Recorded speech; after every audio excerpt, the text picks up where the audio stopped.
Now, here's what we're going to do first, guys, okay? My suggestion is you ignore the fact that the x's are on the bottom, okay? Doesn't really make anything too bad, all right? So what we're going to do is we have to make them the same denominator. Do you get it? They have to be the same denominator. That's the goal. What number will 4 and 3 divide into? Yes. We could easily turn them into 12x's, couldn't we? Top and bottom. So how do I turn the first one into 12x's? 12x. And divide by 3. And the next one? And divide by 4. Okay, so just question 11 I'm doing here. And what you're going to find out here is that that's going to be 15 over 12x plus 28 over. And 15 plus 28 over. Then you're done. Everybody cool with that? Now, if you can't think of a common denominator, so for example, if I had 1 over 23 plus 1 over 25, and imagine I was asked to do that without a calculator. I can't think of a common denominator between 23 and 25, can you? So here's what I do. Just grab the 25 and bring it over here. Grab the 23 and bring it over there. Now, do they have the same denominator? They do. Both of them have 23 over 25. Would you agree with that? Look at under both numbers. They're both 23 by 25. One more time, just to get this again. I can't think of a common denominator between 23 and 25. I'm pretty sure it's 23 multiplied by 25. Okay, so what I do instead is the 23 looks at the 25 and goes, look, I'll just take the 25 top and bottom. The 25 looks at the 23 and goes, I'll have you top and bottom as well. Everybody cool with that? Now, out of interest, what's 23 times 25 in your calculator?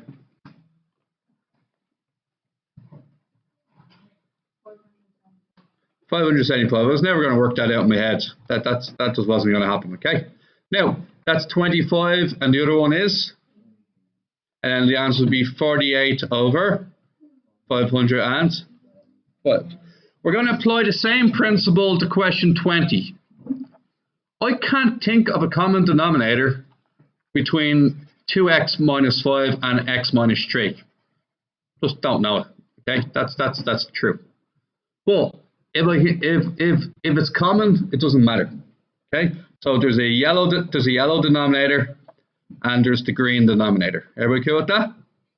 Here's what you do. You grab the yellow one, looks at the green one and goes, okay, I can't think of the denominator, but if I take the green one and put it beside me, and I do the same thing top and bottom. Remember what we did with the 25 and the 23? Where we just grabbed it and put it top and bottom? Okay. Then the green denominator that has the 4 over it, it looks across and goes, okay, I don't have the 2x minus 5. Does everybody see that on the left side it has a 2x minus 5 and an x minus 3? On the left it has a 2x minus 5 and an x minus 3. But on the right, it only has an x minus 3. How do I balance that up? Like so, yeah? And now, all of a sudden, the common denominator is x minus 3 by 2x minus 5. Multiply it out. 3x minus 9. Then the other one. ax minus 20. All over. You can just do one big line if you want, because they have the same denominator, don't they? They have the same denominator, so it doesn't matter. What's the 3? What? Oh, 2x minus 5, my fault. And then 3x plus 8x, 11x, and then minus 9 minus 20. And please remember to put in your denominator. Okay? I say you'd like to see another one of them, wouldn't you? Yeah. Say you definitely want to see another one. Nope. Don't have to do that. Okay. Alright, let's try 17, okay, because 17 is similar in build. You look at 17 and you go, okay, once again I have a yellow denominator and a green denominator. They're different than each other. And what I would say is, okay, you get 5 over 2x plus 1. And then big gap. And the 4 and the 2x minus 1. It's like the 23 and 25 thing again. Remember we did the 23 and 25? The 2x plus 1 looks over at the 2x minus 1 goes, you know what? If I just put you beside me and then put you back another one on top, it means we can match denominators pretty quickly. And then the 2x minus 1 says, well, look, I'll have the 2x plus 1 on the bottom, and I'll also put it on the top. Now, do they have the same denominator? They do. 5 times 2x, 5 times minus 1, then 4 times 2x, 4 times 1, and then all over 1 and, okay, 10x plus 8x, minus 5 plus 4,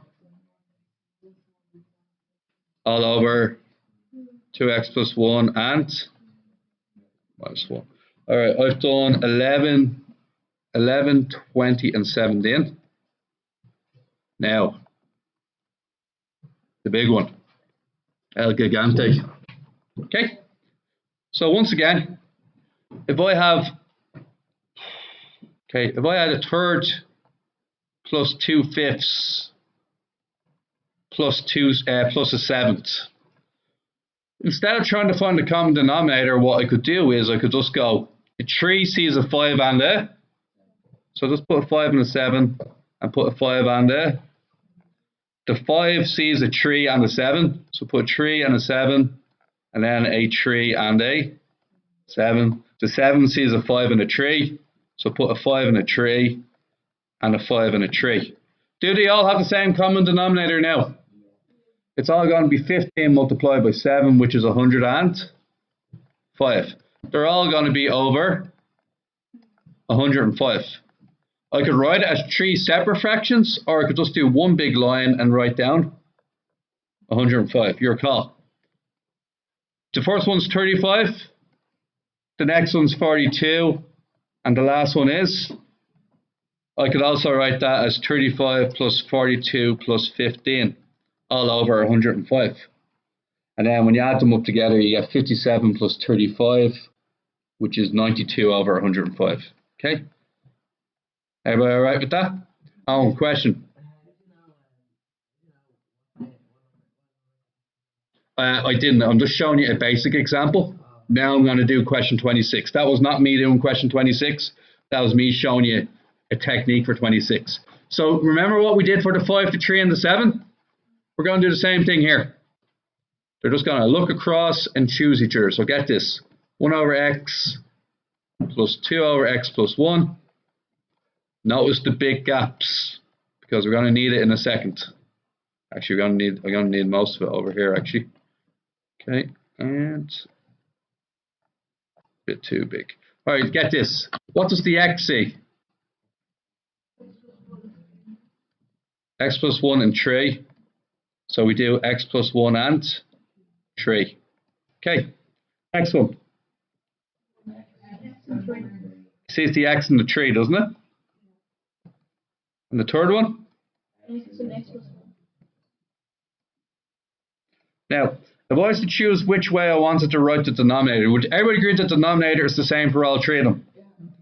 Well, if you ask me, I like the third one the best. I didn't. Nope.